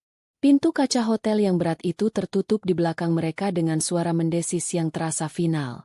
Baskara dan Riana berdiri termangu di trotoar yang sibuk, sementara hiruk-pikuk kota Istanbul seolah menelan mereka hidup-hidup. Beberapa menit yang lalu, mereka adalah tamu di Hotel Bintang 5. Sekarang, mereka adalah gelandangan. Proses pengusiran mereka berlangsung cepat dan brutal. Setelah pertengkaran mereka di lobi, manajer hotel tidak memberi mereka kesempatan lagi. Mereka diantar ke kamar oleh petugas keamanan untuk mengambil barang-barang pribadi yang paling penting, seperti paspor dan ponsel. Sisa koper mereka, yang penuh dengan pakaian mahal dan oleh-oleh, ditahan oleh pihak hotel sebagai jaminan atas tagihan kamar yang belum terbayar. Mereka diantar keluar melalui lobi, melewati tatapan penasaran dan kasihan dari para tamu dan staf. Itu adalah sebuah parade kehinaan. Kini, di bawah terik matahari siang, mereka berdiri hanya dengan pakaian yang melekat di badan. Baskara mengenakan kemeja dan celana desainer yang kini terasa seperti kostum badut. Riana memakai gaun musim panas yang indah, sama sekali tidak cocok untuk situasinya saat ini. Di tangannya ada tas tangan kecil yang isinya hanya ponsel, dompet kosong, dan beberapa produk rias. Mereka tidak punya apa-apa lagi. "Apa yang kita lakukan sekarang?" tanya Riana. Suaranya nyaris tak terdengar di tengah kebisingan lalu lintas. Matanya kosong, menatap lalu lalang tram yang lewat. Baskara tidak menjawab. Otaknya berputar, mencoba mencari jalan keluar. Tetapi yang ia temukan hanyalah jalan buntu. Ia merasa pusing. Rasa lapar mulai terasa di perutnya. Mereka belum sarapan. "Kita butuh uang. Sekarang juga," kata Baskara akhirnya. Suaranya serak. Matanya memindai sekeliling, seolah berharap menemukan uang tergeletak di jalan. Kemudian, matanya tertuju pada tangan Riana. Pada kilau berlian di jari manisnya. Riana mengikuti arah pandangannya dan langsung memeluk tangannya ke dada secara protektif. "Id, jangan berpikir begitu. Tidak akan. Kita tidak punya pilihan, Riana," kata Baskara. Rasa putus asa membuatnya menjadi kejam. "Cincin itu tidak bisa dimakan. Cincin itu tidak akan memberi kita tempat tinggal malam ini. Itu hanya seonggok batu dan logam." "Ini cincin lamaran kita," pekik Riana. Air mata menggenang di pelupuk matanya. "Ini simbol janji kita." "Janji apa?" "Janji untuk mati kelaparan di jalanan Istanbul," balas Baskara sinis. Ia mendekat, suaranya melembut, mencoba taktik lain. "Dengar, kita jual cincin ini. Kita dapat uang. Kita cari penginapan murah. Kita makan. Lalu kita pikirkan cara untuk pulang.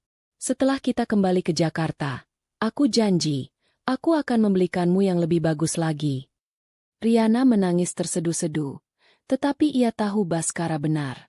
Ia tidak punya pilihan. Dengan tangan gemetar, diiringi isak tangis yang pilu, ia menarik cincin itu dari jarinya. Rasanya seperti mencabut sebagian dari jiwanya. Cincin itu terasa dingin dan berat di telapak tangannya. Simbol cinta mereka kini telah menjadi tiket bertahan hidup. Mencari tempat untuk menjual perhiasan menjadi tantangan pertama mereka. Mereka tidak tahu harus pergi kemana. Bahasa menjadi penghalang besar.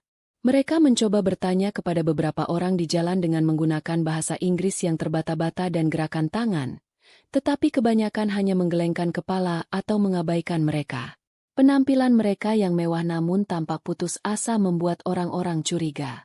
Setelah hampir 1 jam berjalan tanpa tujuan di bawah matahari yang menyengat, mereka akhirnya menemukan sebuah jalan kecil yang dipenuhi toko-toko emas. Mereka masuk ke salah satu toko yang terlihat paling sederhana. Di dalamnya, seorang pria tua berkumis tebal menatap mereka dari balik meja pajangan yang penuh dengan perhiasan berkilauan. Baskara meletakkan cincin itu di atas meja. Pria itu mengambilnya, memeriksanya dengan kaca pembesar, menimbangnya, lalu mengetik beberapa angka di kalkulator. Ia kemudian menyebutkan sebuah angka dalam lira Turki. Baskara dengan cepat menghitungnya di kepalanya. Jumlah yang ditawarkan sangat rendah. Mungkin tidak sampai 1/4 dari harga belinya. "Tidak bisa. Ini berlian asli. Sertifikatnya ada di koper kami di hotel," protes Baskara. Pria itu hanya mengangkat bahu. Ia menunjuk ke pintu, seolah berkata, "Ambil atau tinggalkan." Ia tahu mereka putus asa. Desperation has a smell, dan ia bisa menciumnya dari jarak 1 mil. Setelah berdebat singkat dan sia-sia, mereka akhirnya menerima tawaran itu. Uang tunai itu terasa aneh di tangan mereka.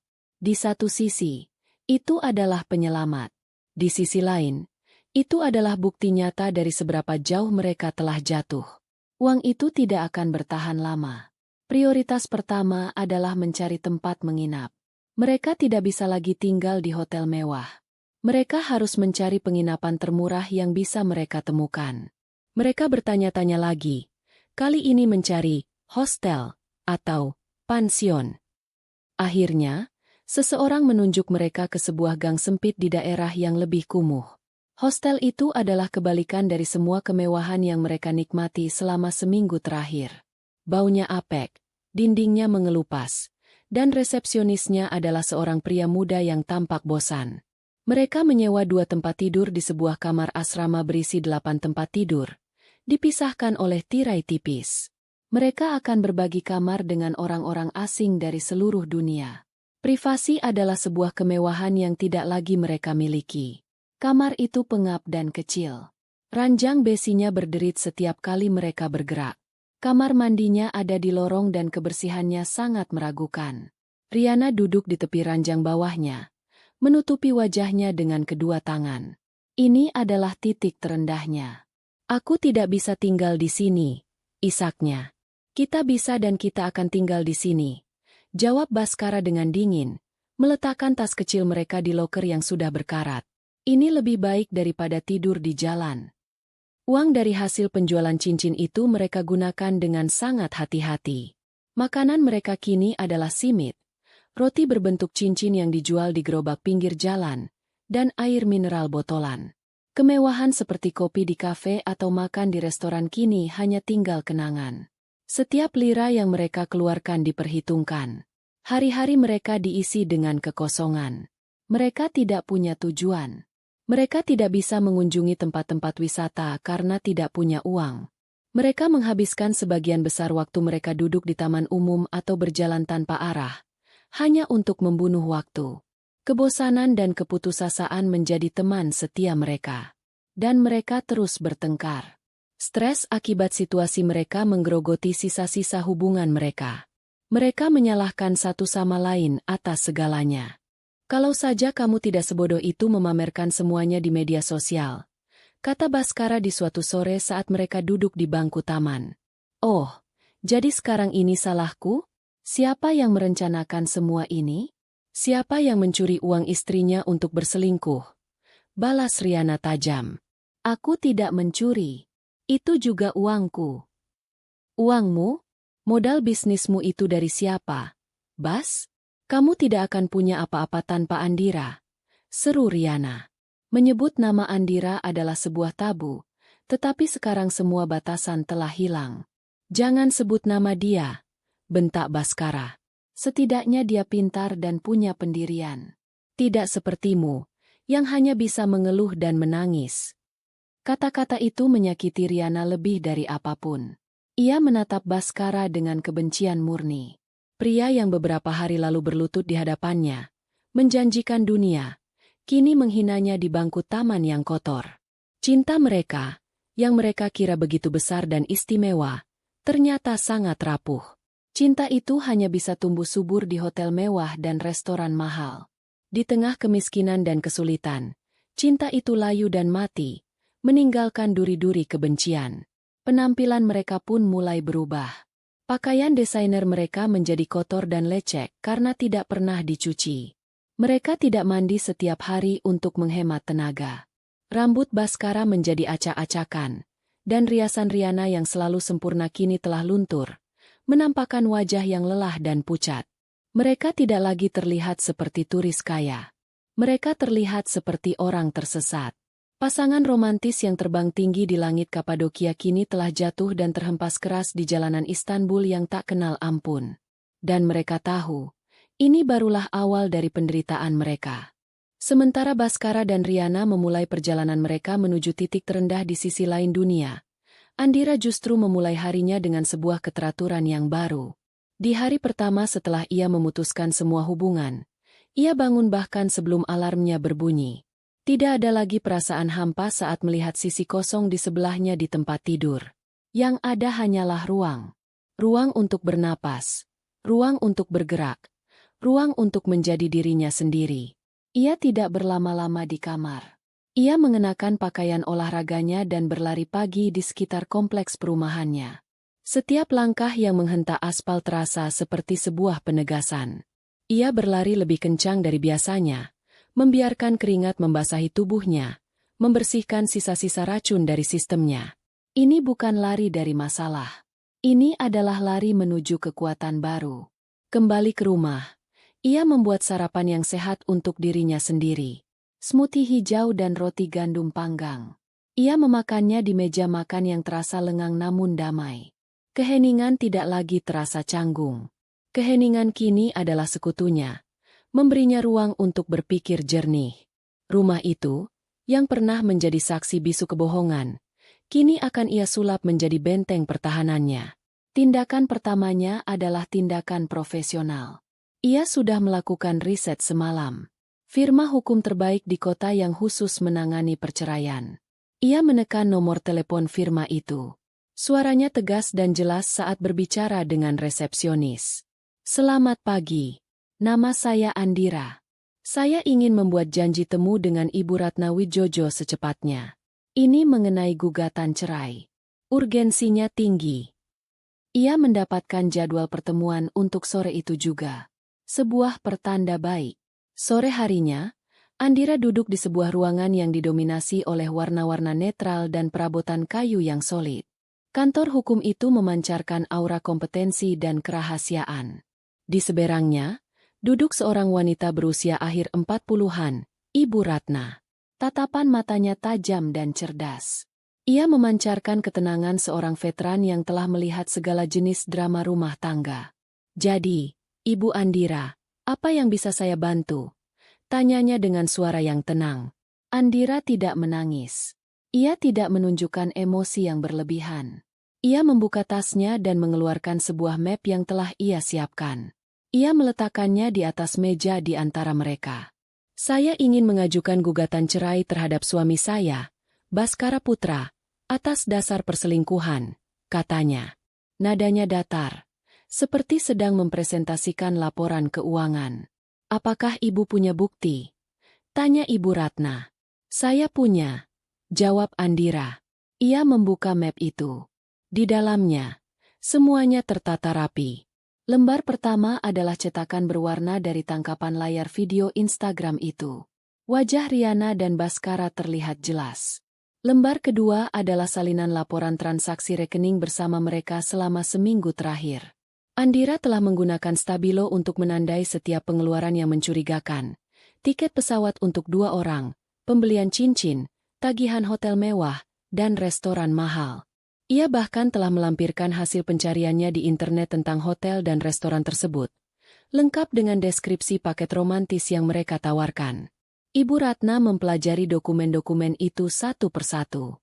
Alisnya sedikit terangkat, bukan karena terkejut dengan ceritanya, melainkan karena terkesan dengan cara Andira menyajikannya. Ini sangat lengkap, sangat jelas. Komentarnya, bukti ini lebih dari cukup. Saya sudah memindahkan seluruh sisa dana dari rekening bersama ke rekening pribadi saya, lanjut Andira. Dan saya juga sudah memblokir permanen semua kartu debit dan kredit atas namanya yang terhubung dengan rekening kami. Ibu Ratna mengangguk pelan. Tindakan yang cepat dan cerdas. Itu akan sangat membantu posisi kita. Mereka kemudian membahas strategi. Ibu Ratna menjelaskan proses hukumnya, mulai dari pendaftaran gugatan, mediasi, hingga persidangan. Andira mendengarkan dengan saksama, sesekali mengajukan pertanyaan yang tajam. Mengenai harta Gonogini, kata Andira, rumah yang kami tempati adalah milik saya pribadi sebelum menikah. Bisnis suami saya modal awalnya sebagian besar dari dana pribadi saya. Bagaimana posisi hukumnya? Kita bisa ajukan pembuktian terbalik. Selama Anda punya catatan transaksi yang jelas mengenai aliran dana tersebut, kita punya posisi yang sangat kuat untuk mengamankan aset Anda sepenuhnya. Jelas Ibu Ratna. Langkah pertama yang akan kita lakukan adalah mengirimkan surat pembekuan aset bersama ke bank-bank terkait, untuk mencegah suami Anda melakukan tindakan apapun dari sana. Selama 1 jam berikutnya, mereka menyusun rencana pertempuran. Andira merasa lega. Ia telah menyerahkan masalah ini ke tangan yang tepat. Ia tidak sendirian. Ia punya ahli di sisinya. Saat meninggalkan kantor hukum itu, ia merasa beban di pundaknya sedikit terangkat. Langkah selanjutnya adalah mengamankan benteng fisiknya, rumahnya. Begitu tiba di rumah, ia langsung mencari nomor telepon tukang kunci. 1 jam kemudian, seorang pria datang dengan kotak peralatannya. Andira berdiri di teras, mendengarkan suara mesin bor yang melengking saat membongkar silinder kunci yang lama. Suara itu seperti musik di telinganya. Itu adalah suara masa lalu yang sedang disingkirkan. Setelah kunci baru terpasang, sang tukang kunci menyerahkan 1 set anak kunci yang baru kepada Andira. Rasanya berbeda. Lebih kokoh. Lebih aman. Ini adalah kuncinya. Untuk rumahnya. Malam itu, ia melakukan pekerjaan yang lebih sulit. Ia masuk ke dalam kamar tidur mereka. Kamarnya. Ia membuka lemari pakaian yang besar itu. Setengahnya berisi pakaian Baskara. Kemeja-kemeja yang pernah ia setrika. Jas yang ia bantu pilihkan. Ia menarik napas dalam-dalam, menekan gelombang emosi yang mencoba naik. Lalu, dengan gerakan metodis, ia mulai mengeluarkan semuanya. Satu persatu, ia melipatnya dan memasukkannya ke dalam kotak kardus besar yang sudah ia siapkan. Ia mengosongkan laci meja di sisi tempat tidur Baskara. Mengeluarkan buku-buku, jam tangan, dan barang-barang pribadi lainnya. Ia pergi ke kamar mandi, mengumpulkan peralatan mandi milik Baskara. Semua dimasukkan ke dalam kotak. Ia bekerja tanpa henti selama beberapa jam. Terakhir, ia melepaskan semua foto mereka berdua dari bingkainya. Ia tidak merobeknya. Ia hanya menumpuknya dan memasukkannya ke dalam kotak terakhir. Setelah selesai, ada 5 kotak kardus besar yang berjejer rapi di sudut kamar. Ia menyeretnya satu persatu ke garasi. Ruangan itu kini terasa lebih luas. Lebih ringan. Jejak Baskara secara fisik telah ia hapus dari hidupnya sehari-hari. Keesokan harinya adalah tugas yang paling berat secara emosional. Memberitahu keluarga. Ia pergi ke rumah orang tuanya terlebih dahulu. Ia duduk bersama ayah dan ibunya di ruang keluarga mereka yang hangat. Dengan tenang, ia menceritakan semuanya. Dari awal hingga akhir. Ia menunjukkan bukti yang sama yang ia tunjukkan kepada pengacaranya. Reaksi mereka adalah campuran dari keterkejutan, kemarahan, dan kesedihan yang mendalam untuk putri mereka. Namun, di atas segalanya, mereka menunjukkan dukungan yang tak tergoyahkan. Ibunya memeluknya erat, sementara ayahnya berkata dengan suara serak, "Kamu melakukan hal yang benar, Nak. Kami bangga padamu." Sorenya, ia melakukan panggilan telepon yang lebih sulit. Ia menelepon orang tua Baskara dan meminta waktu untuk bertemu. Mereka menyambutnya dengan hangat, sama sekali tidak menyadari badai yang akan datang. Andira datang ke rumah mereka sendirian. Ia duduk bersama mereka, disuguhi teh dan kue, sama seperti ratusan kali sebelumnya. Lalu, dengan rasa hormat namun tanpa keraguan, ia menyampaikan beritanya. "Om, Tante, maaf saya datang dengan kabar yang tidak baik." Ia meletakkan salinan bukti-bukti itu di atas meja.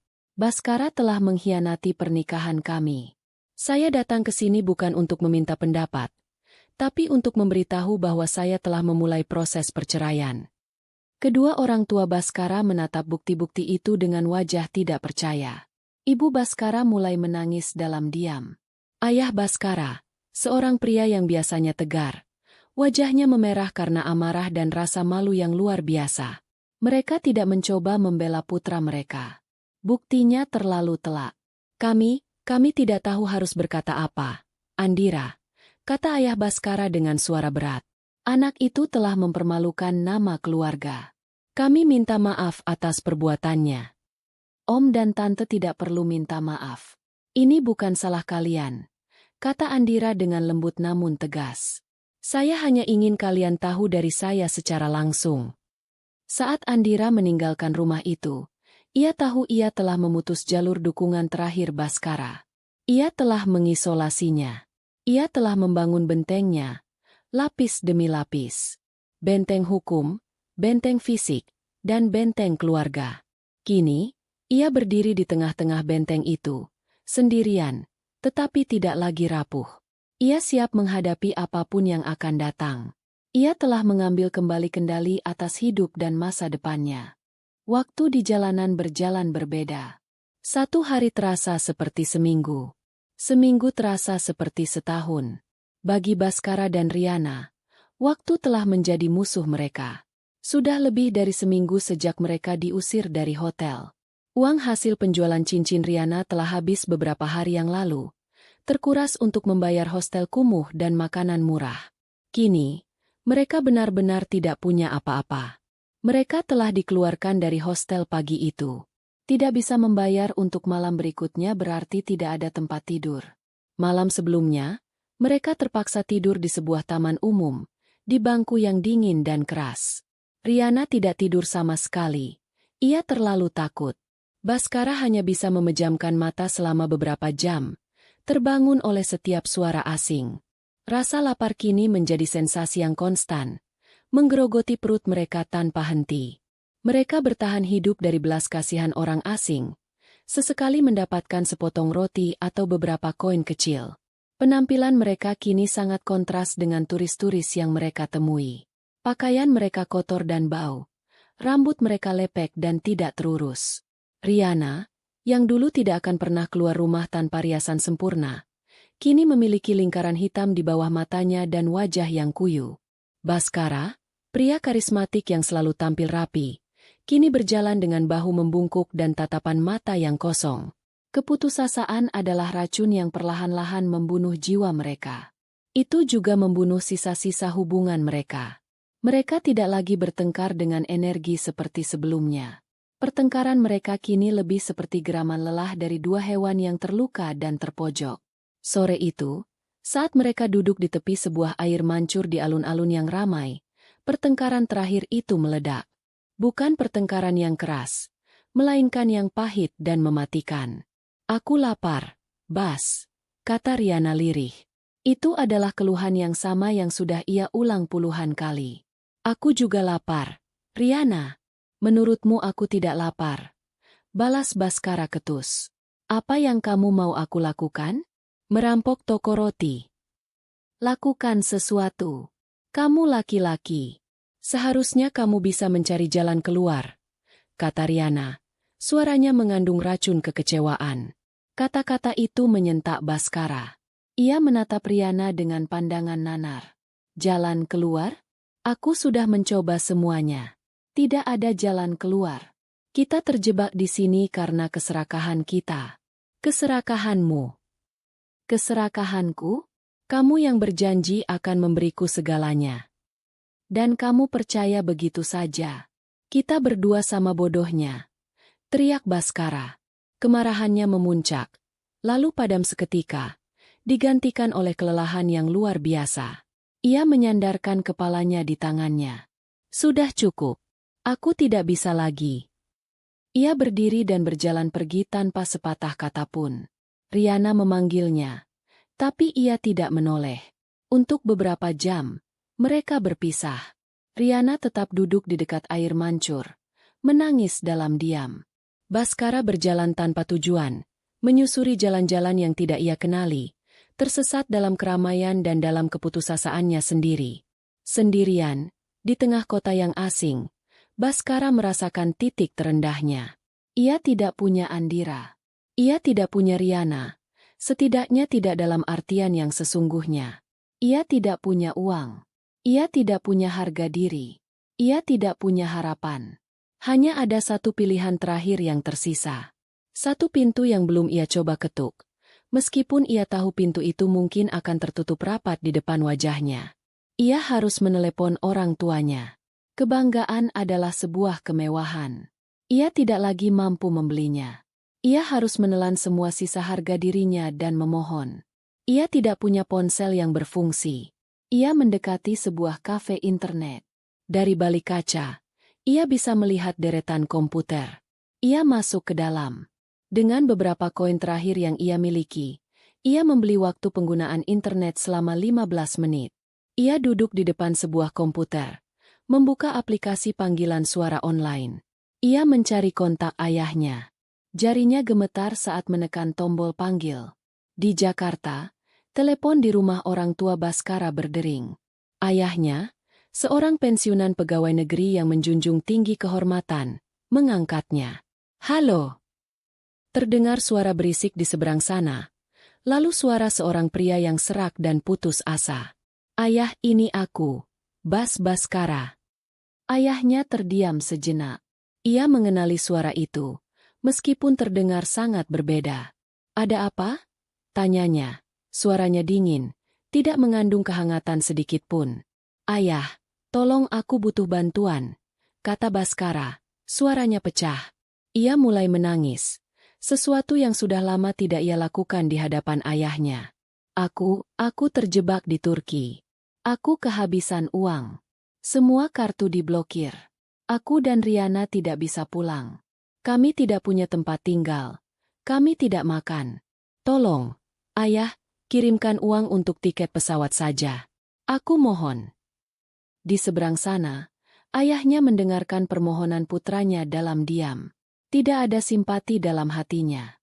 Yang ada hanya rasa kecewa yang begitu dalam. Andira sudah datang ke sini, Baskara, katanya akhirnya. Suaranya datar dan berat. Jantung Baskara serasa berhenti berdetak. Apa? Dia datang beberapa hari yang lalu. Dia menceritakan semuanya pada kami. Pada ayah dan ibu. Dia menunjukkan pada kami buktinya. Foto-fotomu. Laporan bank. Semuanya. Baskara tidak bisa berkata-kata. Andira telah bergerak lebih cepat. Ia tidak hanya menghancurkannya. Ia telah memastikan tidak ada seorang pun yang akan membantunya. Kamu tahu betapa malunya kami, Baskara? Lanjut ayahnya. Suaranya mulai bergetar karena amarah yang ditahan. Putra yang kami banggakan ternyata seorang penipu. Seorang pengkhianat. Kamu menginjak-injak harga diri istrimu. Wanita baik yang selama ini mendukungmu. Kamu menggunakan uangnya untuk membiayai perselingkuhanmu. Dan sekarang, setelah semuanya berantakan, kamu menelepon ayahmu dan menangis seperti anak kecil, meminta untuk diselamatkan. Ayah, aku minta maaf. Aku tahu aku salah. Aku akan perbaiki semuanya. Aku janji. Tapi tolong, keluarkan aku dari sini dulu. Isak Baskara. Air mata dan ingus membasahi wajahnya. Ia tidak peduli pada orang-orang di sekitarnya yang menatapnya dengan aneh. Tidak, jawab ayahnya. Kata itu diucapkan dengan ketegasan yang sama seperti yang diucapkan Andira. Tidak ada perbaikan yang mudah untuk hal ini. Kamu yang menabur. Kamu juga yang harus menuai. Kamu sudah dewasa, Baskara. Kamu membuat pilihanmu sebagai orang dewasa. Sekarang, hadapi konsekuensinya sebagai orang dewasa. Tapi, ayah, belajarlah untuk bertanggung jawab atas perbuatanmu sendiri. Jangan hubungi kami lagi. Cari jalanmu sendiri untuk pulang. Tunjukkan bahwa kamu masih punya sedikit saja sisa kehormatan sebagai seorang pria. Klik. Panggilan itu terputus. Baskara menatap layar komputer dengan pandangan kosong. Panggilan berakhir. Dua kata itu terasa seperti vonis mati. Ia telah ditolak oleh satu-satunya harapan yang tersisa. Ia telah dibuang oleh keluarganya sendiri. Kini ia benar-benar sendirian. Waktu 15 menitnya habis. Ia diusir dari kafe internet itu. Ia berjalan kembali ke alun-alun dengan langkah gontai, seperti zombie. Ia melihat Riana masih duduk di sana, di tempat ia meninggalkannya. Riana mengangkat kepalanya saat melihatnya datang. Ia melihat ekspresi wajah Baskara, dan ia langsung tahu. Tidak ada harapan. Baskara duduk di sampingnya. Mereka tidak berkata apa-apa. Tidak ada lagi yang perlu dikatakan. Tidak ada lagi yang bisa disalahkan. Mereka berdua adalah arsitek dari neraka mereka sendiri. Saat matahari terbenam dan lampu-lampu kota mulai menyala, mereka hanya duduk diam, dua sosok yang hancur, terdampar di negeri orang, tanpa seorang pun di dunia ini yang peduli apakah mereka hidup atau mati. Beberapa hari berlalu dalam kabut penderitaan yang sama. Bagi Baskara dan Riana, setiap hari adalah pengulangan dari hari sebelumnya. Lapar, lelah, dan putus asa. Mereka telah mengembangkan sebuah rutinitas yang menyedihkan. Pagi hari mencari sisa makanan di dekat pasar, Siang hari menumpang berteduh dari panas di bawah jembatan, dan malam hari mencari sudut taman yang paling aman untuk mencoba tidur. Mereka hampir tidak berbicara lagi. Kata-kata terasa tidak ada gunanya. Mereka adalah dua orang asing yang terikat bersama oleh sebuah bencana yang mereka ciptakan sendiri. Setelah panggilan telepon yang gagal dengan ayahnya, Baskara jatuh ke dalam jurang kepasrahan. Ia tidak lagi mencoba mencari jalan keluar. Ia hanya ada, bertahan hidup dari menit ke menit. Harapannya telah padam sepenuhnya. Di Jakarta, di rumah orang tua Baskara, keheningan yang berat menyelimuti rumah tangga mereka. Ayah Baskara tetap teguh pada pendiriannya, menolak untuk membahas masalah ini lebih lanjut. Baginya, putranya telah memilih jalannya sendiri. Namun, ibu Baskara, Sarah, hancur dari dalam. Setiap malam, ia tidak bisa tidur, membayangkan putranya kedinginan dan kelaparan di negeri orang. Tidak peduli seberapa besar kesalahan Baskara, naluri seorang ibu tidak bisa diabaikan. Setelah seminggu menyiksa diri dalam diam, ia tidak tahan lagi. Suatu pagi, saat suaminya sedang pergi, ia mengambil telepon dengan tangan gemetar. Ia tahu suaminya akan marah jika tahu, tetapi ia harus melakukan sesuatu. Ia tidak akan menelepon Baskara. Ia akan menelepon satu-satunya orang yang mungkin masih memegang kunci dari situasi ini, Andira. Di sisi lain kota, Andira sedang berada di sebuah toko tanaman hias. Ia mendorong troli kecil di antara deretan pot-pot hijau yang rimbun. Setelah membersihkan rumahnya dari jejak Baskara, ia merasa perlu mengisi kembali ruang-ruang kosong itu dengan kehidupan baru. Ia dengan teliti memilih beberapa tanaman monstera dan sukulen, membayangkan di sudut mana ia akan meletakkannya. Saat itulah ponselnya berdering. Nama, Tante Sarah, muncul di layar. Andira berhenti di lorong yang sepi. Ia menarik napas dalam-dalam, mempersiapkan dirinya. Ia tahu panggilan ini cepat atau lambat akan datang. Ia menggeser tombol hijau untuk menjawab. Halo, Tante. Selamat pagi. Andira, nak. Suara di seberang terdengar serak dan penuh isak tangis.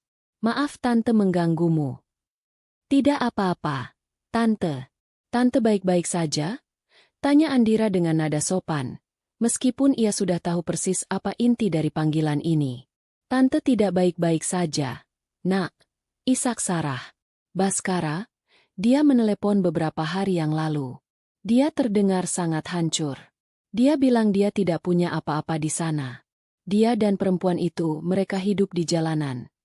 Ia tidak sanggup menyebut nama Riana. Andira diam, membiarkan ibu mertuanya mengeluarkan semua kesedihannya. Tante tahu apa yang dia lakukan padamu itu sangat jahat. Andira, tidak termaafkan. Tante dan Om sangat malu dan marah. Tapi, dia tetap anak Tante. Satu-satunya putra kami. Tante tidak bisa tidur. Nak, membayangkan dia kelaparan. Membayangkan dia kedinginan. Tangisnya semakin menjadi-jadi. Tante mohon padamu, Andira. Tante tidak akan memintamu mengiriminya uang. Tante tidak akan memintamu memaafkannya. Tante hanya minta izin. Izinkan kami, orang tuanya, untuk mengirimkan uang agar dia bisa pulang. Izinkan kami membawanya pulang dari sana. Setelah itu, kami janji dia tidak akan mengganggumu lagi. Permohonan itu tulus, sebuah jeritan hati seorang ibu. Seorang Andira yang lama mungkin akan luluh. Seorang Andira yang lama mungkin akan merasa kasihan dan mengalah. Tetapi Andira yang sekarang berbeda. Ia telah belajar pelajaran yang sangat mahal tentang konsekuensi. Ia menunggu sampai isak tangis di seberang telepon sedikit mereda. Kemudian, ia berbicara dengan suara yang lembut, namun sangat tegas. Tante, saya mengerti sekali perasaan Tante. Sebagai seorang ibu, tentu Tante sangat khawatir. Ia sengaja memulai dengan empati, untuk menunjukkan bahwa keputusannya tidak didasarkan pada kebencian. Tapi, mohon Tante mengerti posisi saya juga. Lanjutnya. Ini bukan lagi hanya sekadar masalah perselingkuhan atau kehabisan uang untuk tiket pulang. Ini masalah yang jauh lebih dalam. Apa maksudmu, nak? Tanya Sarah bingung. Baskara pergi ke Turki dengan sejumlah besar dana dari rekening kami, dengan alasan untuk pekerjaan. Jelas Andira, suaranya tetap tenang dan terukur. Dana itu ia gunakan untuk membiayai liburan mewah dan melamar wanita lain. Dalam dunia bisnis, itu disebut penggelapan dana. Sebuah tindak penipuan. Selain itu, dia juga meninggalkan banyak utang atas nama kami berdua di sana. Tagihan hotel, tagihan restoran yang dijamin dengan barang pribadi. Jika kita hanya mengirimkan uang untuk tiket, utang-utang itu akan tetap ada, dan pada akhirnya, saya yang harus menanggungnya karena secara hukum kami masih suami istri. Andira berhenti sejenak, membiarkan fakta-fakta itu meresap. Ia mengubah masalah ini dari drama emosional menjadi masalah hukum dan finansial yang logis. Tapi yang lebih penting dari itu adalah soal tanggung jawab. Tante, sambung Andira. Selama ini, Baskara selalu hidup dengan nyaman. Setiap kali dia membuat kesalahan, selalu ada yang membereskannya.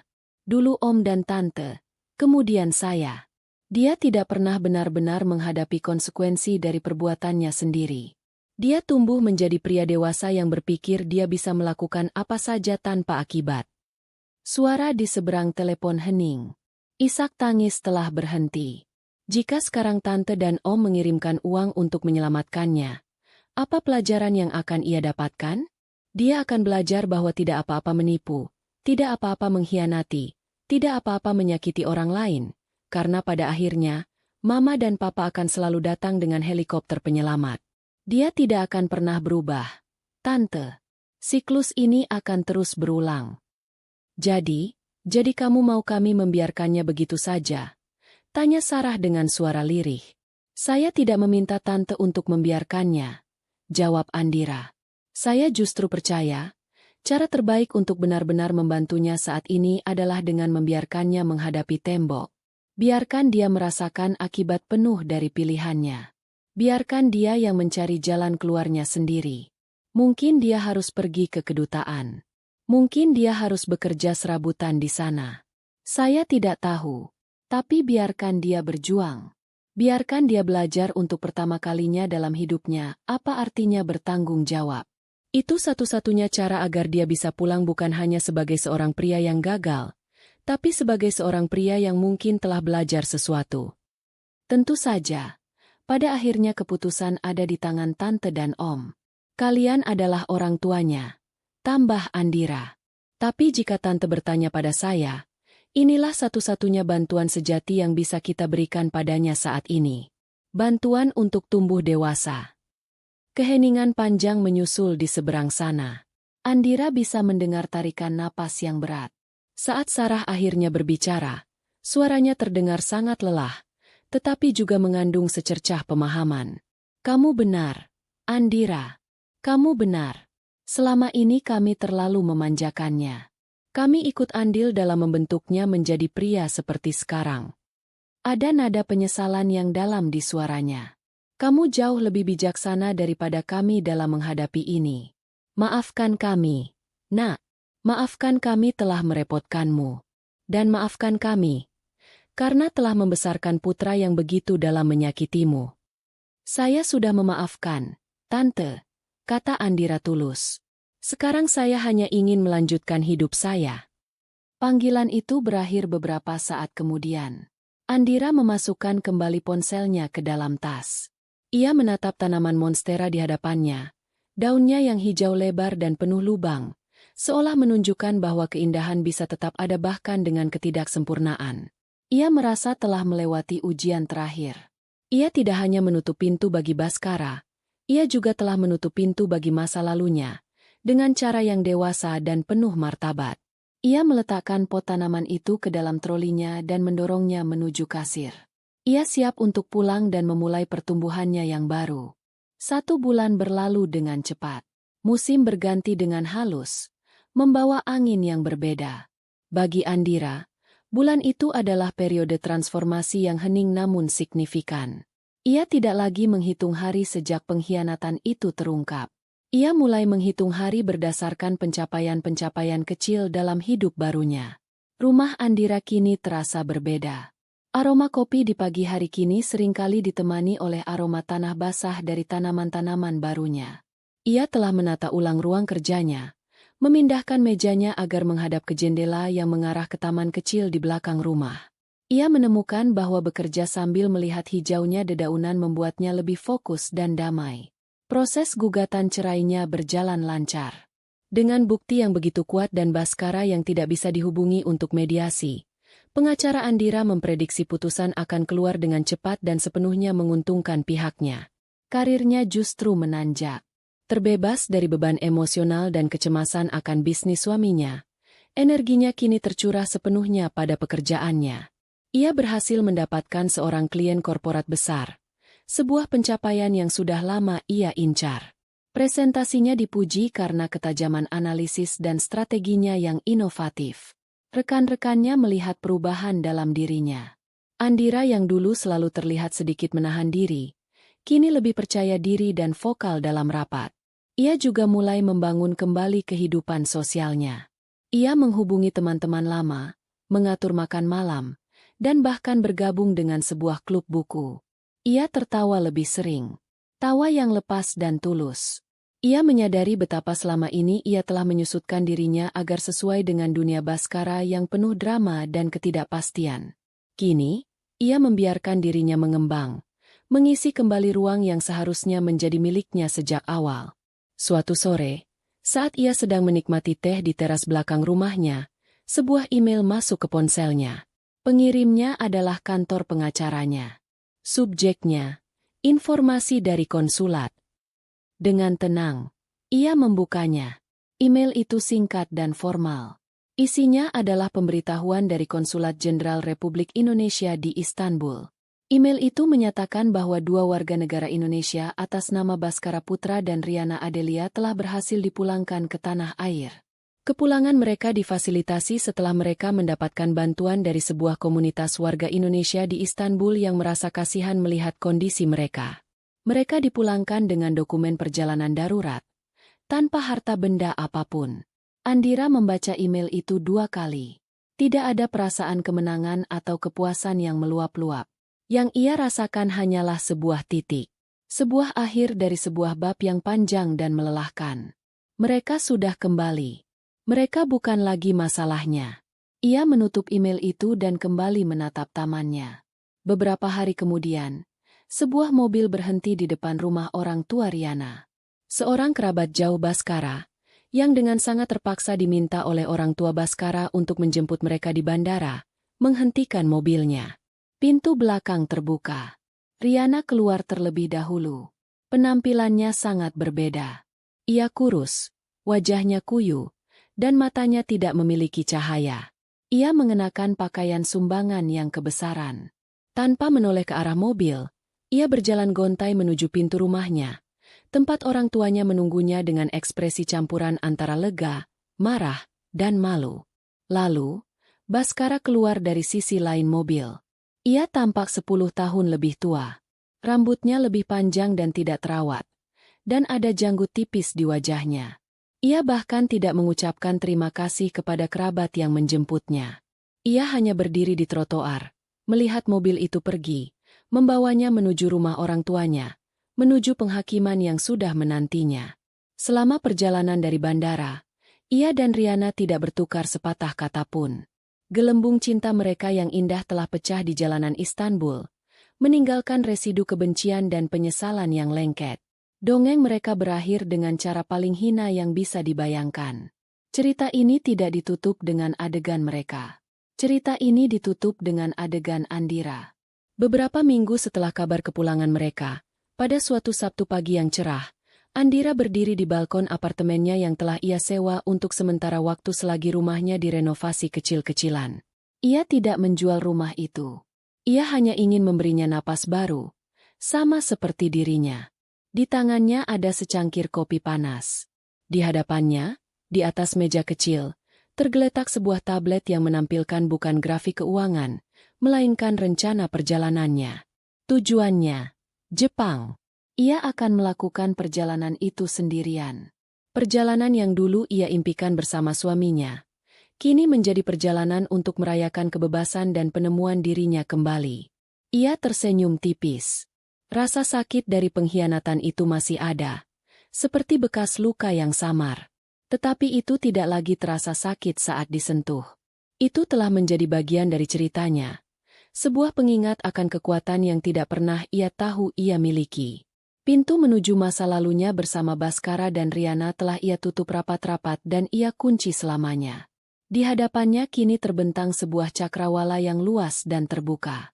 Ia tidak tahu apa yang menanti di sana, tetapi untuk pertama kalinya setelah sekian lama, ia tidak merasa takut. Ia justru merasa bersemangat.